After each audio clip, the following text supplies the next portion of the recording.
জয়ন্ত 5% হারে 10,000 টাকা 3 বছরের জন্য ব্যাংক ঋণ নিল, মানে ব্যাংকে থেকে ঋণ নিয়েছে।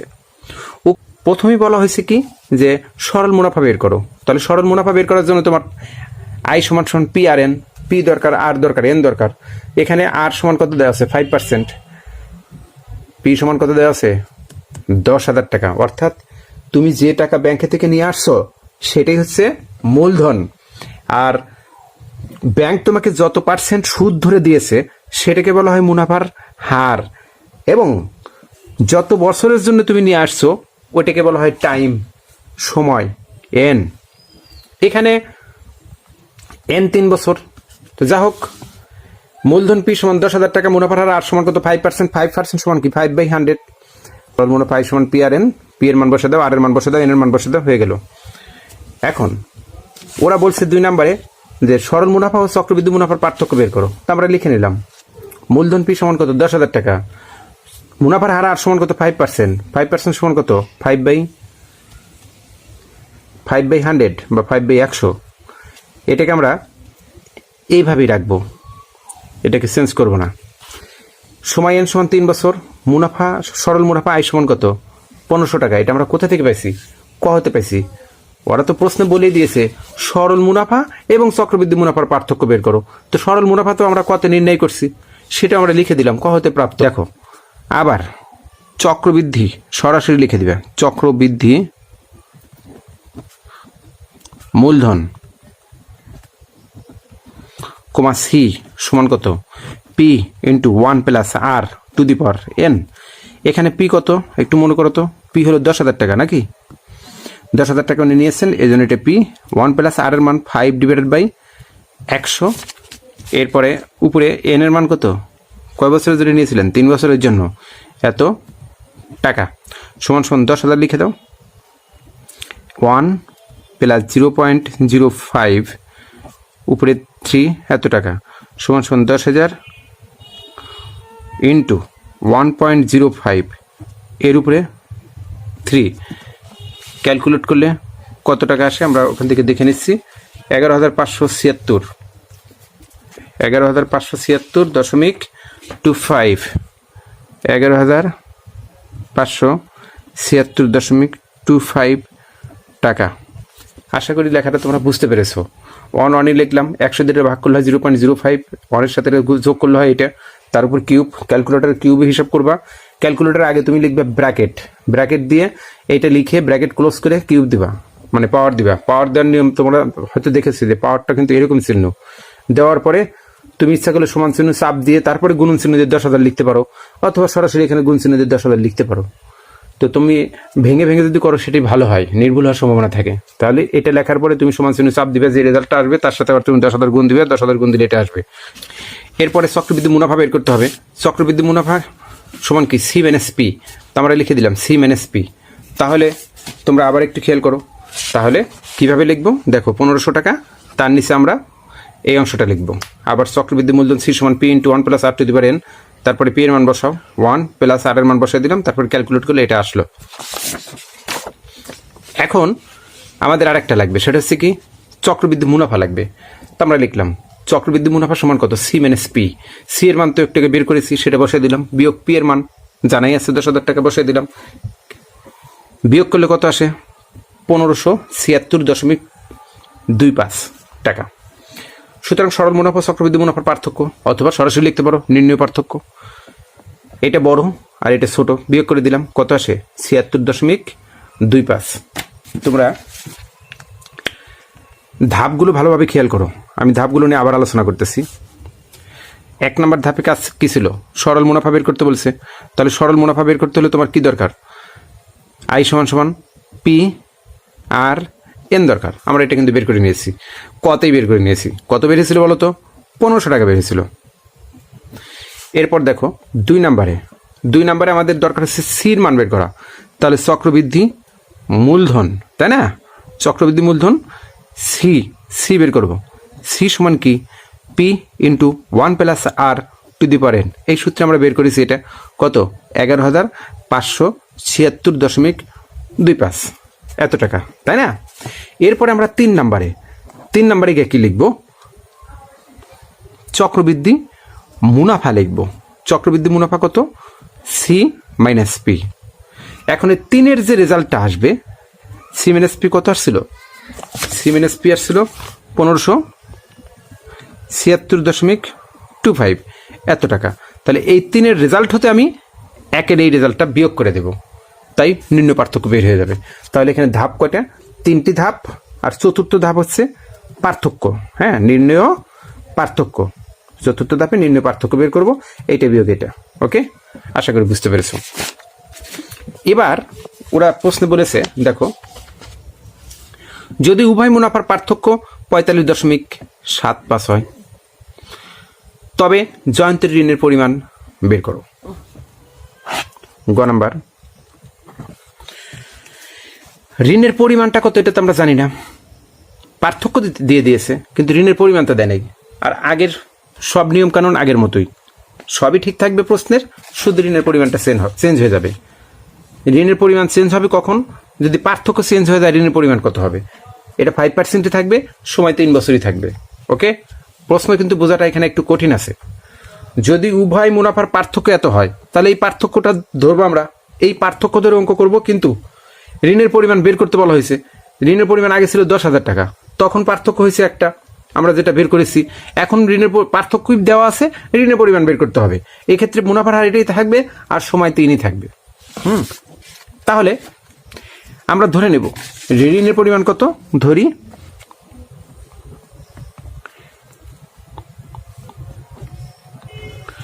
ঋণের পরিমাণ সমান সমান পি টাকা। ঋণের পরিমাণ যদি পি টাকা হয় তাহলে দেওয়া আছে কি? দেওয়া আছে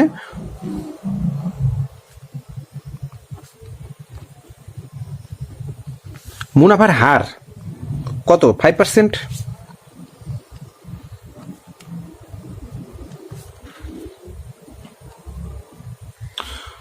কমা আর সমান সমান 5%। 5% সমান কত লেখা যায়? ওরে 5 নিচে 100, এমনি রেখে দেব।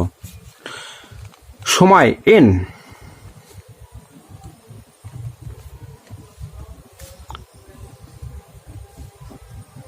তিন বছর। আর দেওয়া আছে, এন দেওয়া আছে, পিও তো পেয়ে গেছি। তাহলে আমরা কিন্তু সরল মুনাফা আই বের করতে পারি। সুতরাং সরল মুনাফা কমা আই সমান কত? P R N. পি এর মান তো পি, আর এর মান কত? উপরে 5 নিচে 100, এন এর মান কত? 3, এত টাকা। সমান সমান 3 পাশে 15, তাহলে উপরে হবে 15,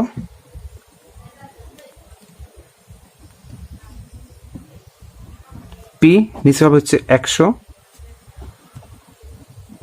টাকা। এটাকে কাটাকাটি করে ছোট করে নেওয়া যায়, অথবা তুমি সরাসরি ক্যালকুলেটরে হিসাব করে লিখতে পারো। কত হবে? এই দুইটা শূন্যের জন্য এখানে দশমিক যাবে, 0.15 পি টাকা। আশা করি এটুকু তোমরা বুঝতে পেরেছো। আমরা কিন্তু সরল মুনাফা বের করে নিলাম। সরল মুনাফা বের করার পরে তোমার উদ্দেশ্য কি? সি বের করে নিয়ে আসা। এক্ষেত্রে কি লিখতে হয়? আবার চক্রবৃদ্ধি মূলধন কমা সি সমান P into 1 plus R to the power N. এটা কিন্তু সূত্র। এখন পি এর মান তো পি, অন্য কিছু তার নাই, 1। আর এর মান কত?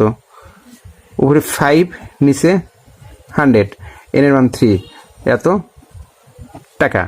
সমান সমান পি 1 প্লাস 0.05 টু দি পাওয়ার 3 এত টাকা।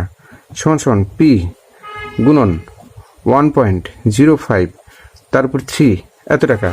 এটাকে যদি ফাইনালি ক্যালকুলেট করো তাহলে আসে হচ্ছে, ক্যালকুলেটর দিয়ে হিসাব করলে 1.157625, এটা কিন্তু 5 পি টাকা, এইটা আসে।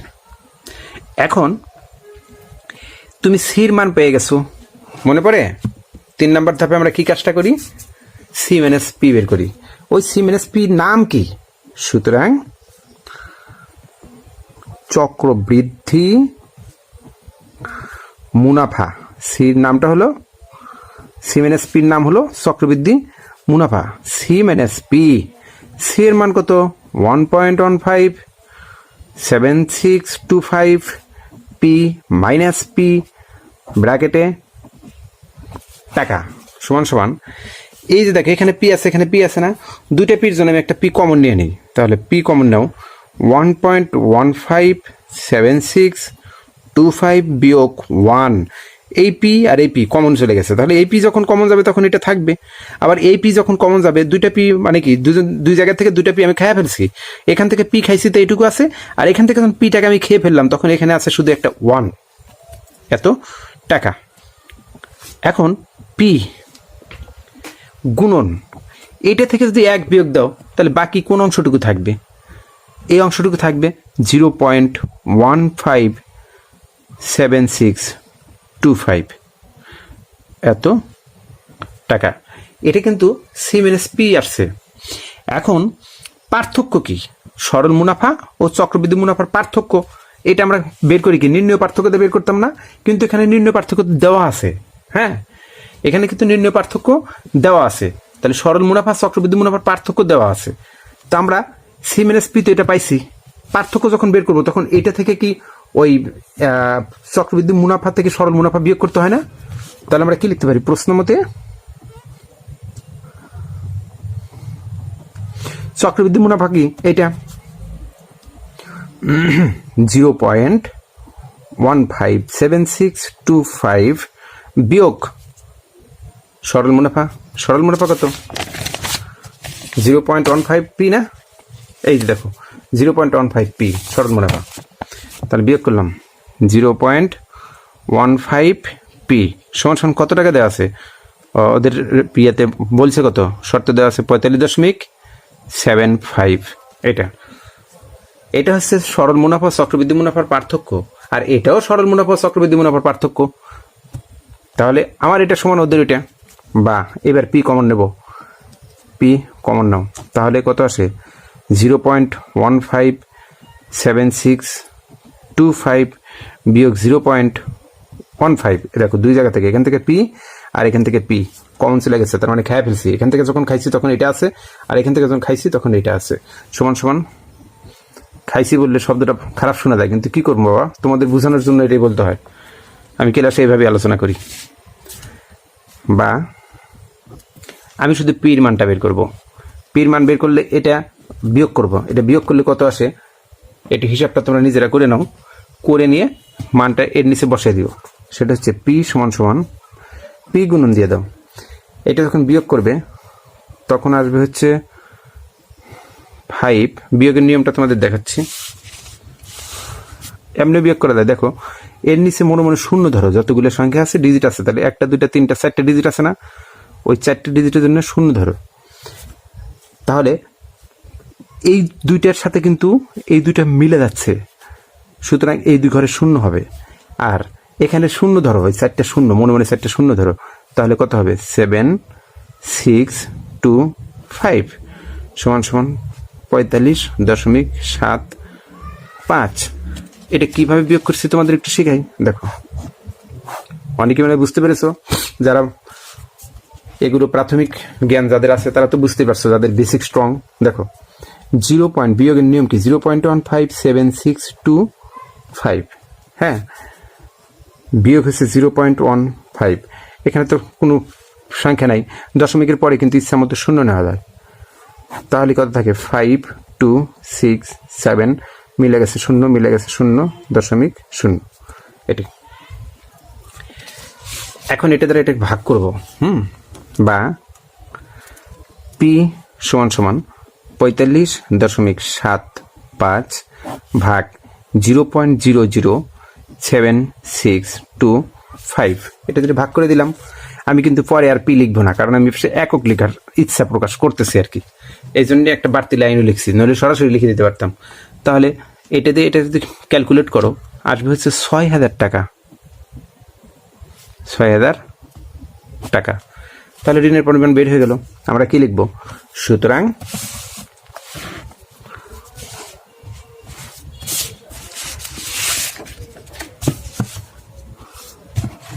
জয়ন্তের ঋণের পরিমাণ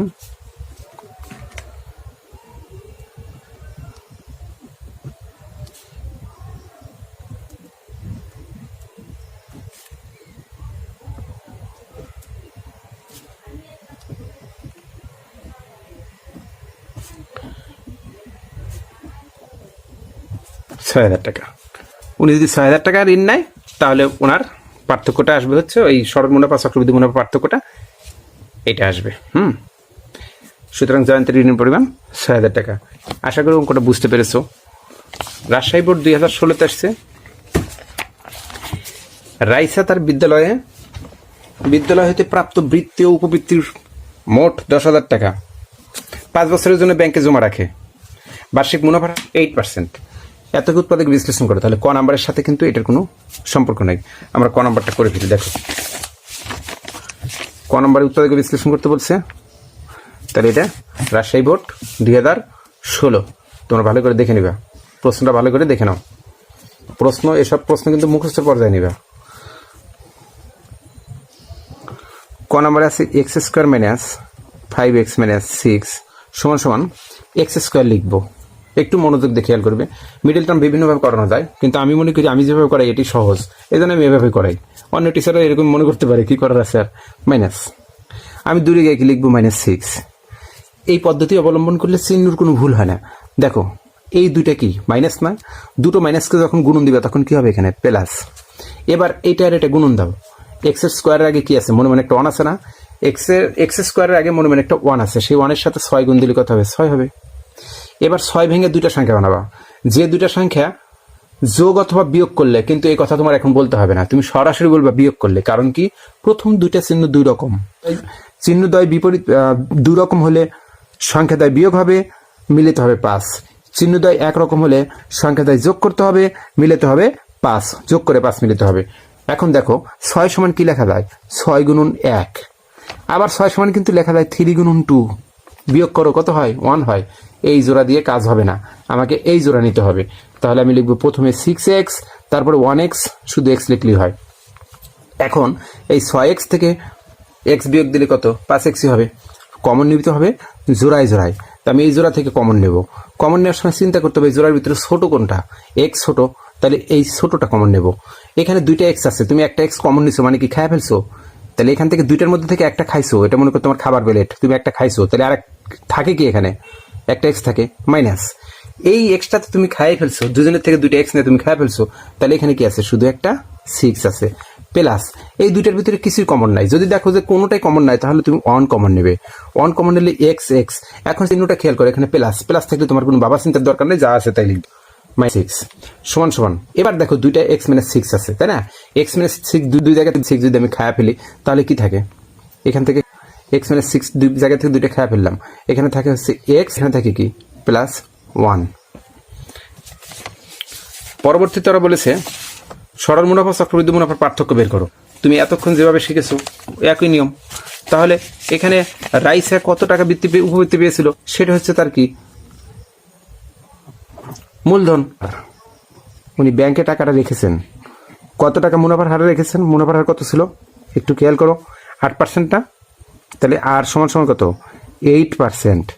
এরপরে আমরা কি লিখবো 8 সমান উপরে 8%কে লেখা যায় উপরে 8 নিচে 100। এরপরে হচ্ছে সময় n, সময় কমা n সমান কত বছর 5 বছরের জন্য রেখেছে। হ্যাঁ 5 বছর। ওরা চাইছে সরল মুনাফা এবং চক্রবৃদ্ধি মুনাফার পার্থক্য। তাহলে আমরা 1 নম্বরে কি বের করবো সরল মুনাফা লিখবো। সুতরাং সরল মুনাফা কমা i সমান কি p/n।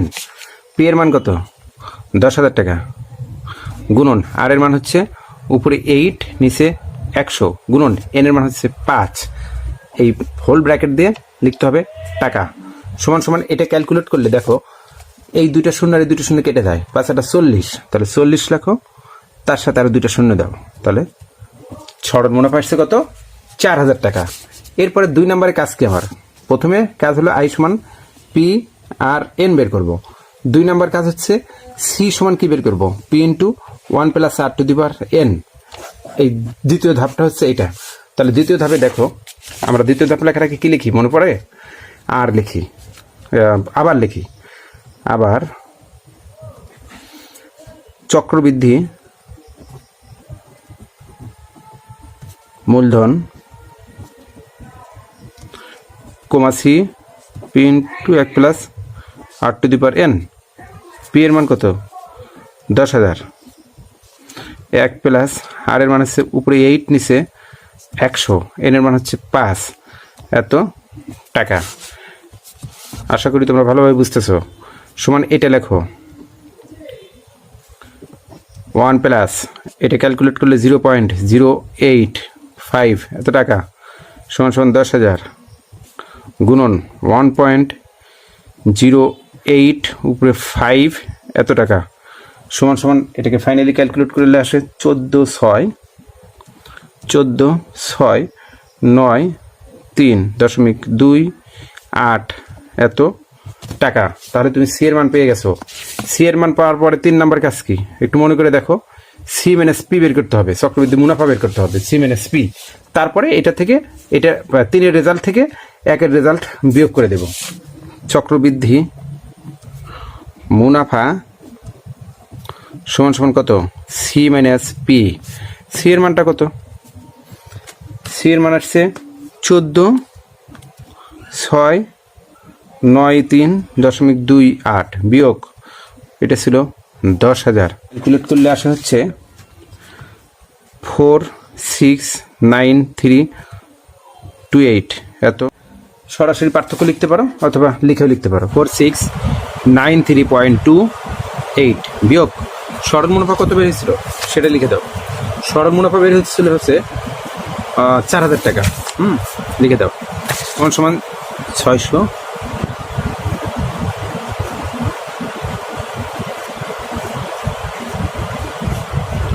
নির্ণেয় পার্থক্য।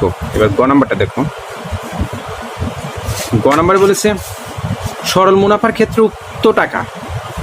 তাহলে উক্ত টাকা বলতে কি এই 10,000 টাকা। কত বছরে মুনাফা আসলে দ্বিগুণ হবে? মুনাফা আসলে দ্বিগুণ মানে কি এই টাকাটাই মুনাফা আসলে দ্বিগুণ হয়ে 20,000 টাকা হবে। কত বছর এটা বের করতে হবে। আর সরল মুনাফার ক্ষেত্রে উক্ত টাকা কত বছরে? হ্যাঁ, মুনাফার হার আগেরটাই থাকবে, কারণ মুনাফার হার সম্বন্ধে কিছু বলে নাই। তাহলে আমরা এটা কিভাবে লিখব? এখানে আসল দেওয়া আছে লিখতে পারো, উদ্দীপক দিতে পাই লিখতে পারো। মুনাফা আসলে দ্বিগুণ সমান সমান কত হবে? তাহলে 2 দ্বারা গুণন 10,000 টাকারে 20,000 টাকা। আচ্ছা, মুনাফা আসলে দ্বিগুণ মানে 20,000 টাকা। এর মধ্যে আসল কত? 10,000। তাহলে মুনাফা হয়েছে কত? মুনাফা কমা আই সমান সমান হচ্ছে 20,000 বিয়োগ 10,000। 20,000 হচ্ছে মুনাফা আসল আর 10,000 হচ্ছে শুধু আসল। তাহলে মুনাফা কত? 20,000 থেকে 10,000 বিয়োগ করলে কত থাকে? 10,000 টাকা। মুনাফার আর সমান সমান 8% সমান সমান উপরে 8 নিচে হচ্ছে 100। সময় এন সমান কি নির্ণয় না? আমরা জানি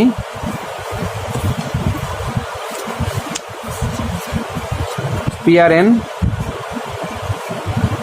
সমান সমান আই, বা এন সমান কত? উপরে আই নিচে পি আর সমান সমান মান বসে দাও। আই হচ্ছে 10,000 টাকা, পি কত? পিও 10,000 গুণন আর কত? উপরে 8 নিচে 100 সমান সমান এই 10,000 10,000 কাটলো, উপরে 1 নিচে 8 তার নিচে 100 সমান সমান এটাকে উল্টে দাও। তাহলে উপরে হয় 100 নিচে হয় 8। এই দুইটা যখন কাটাকাটি করবা তখন আসবে হচ্ছে 4 দিয়ে কাটাকাটি করলে উপরে আসবে 25 আর নিচে আসবে 2। ভাগ করলে কি আসে দেখো। সরাসরি তুমি 12.5 বছর লিখে দিতে পারো, অন্যভাবে লেখা যায় আর কি। এত বছর তোমরা দুইটার যে কোনোটা লিখতে পারো। 12.5 বছর অথবা 12 সমস্ত 1/2 বছর। 2 দ্বারা এটা ভাগ করলে 12 হয়, দেখো কেমনে, 2 দ্বারা যখন 25 তুমি ভাগ করবা তখন কত হবে, 12 দুগুণে 24 বাসে 1, এই 1 উপরে যাবে আর 2 নিচে আসবে, এভাবে হয় এটা। তাহলে এটার পরিবর্তে হয় এটা লিখবা আর না হয় এটা লিখবা, তোমাদের ইচ্ছা। সহজ পন্থা ক্যালকুলেটর ব্যবহার করে এটা লিখে দেবে, এত বছর। সুতরাং নির্ণয়ের সময় 12.5 বছর। আশা করি বুঝতে পেরেছ।